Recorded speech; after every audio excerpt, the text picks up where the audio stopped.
Satu ayat pendek tapi kesannya besar. Rezeki terbuka, hati pun tenang. Ramai jutawan pun dah amal zikir ni. Ramai jutawan beriman amal. Dan hidup mereka berubah. Subhanallah. Ada yang doa cepat dimakbulkan. Ada yang minta satu, Allah bagi lebih dari itu.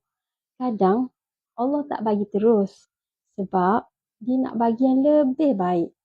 Sungguh baik sangat Allah ni kan. Zikirnya macam ni.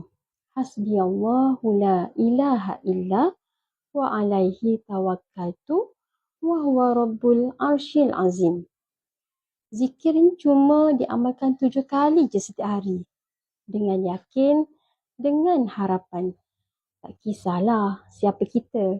Usahawan ke, pekerja ke, suri rumah ke, belajar ke.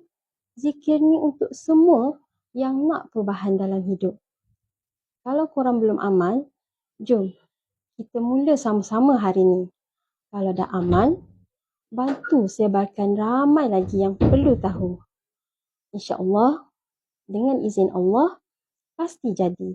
Jumpa di video seterusnya.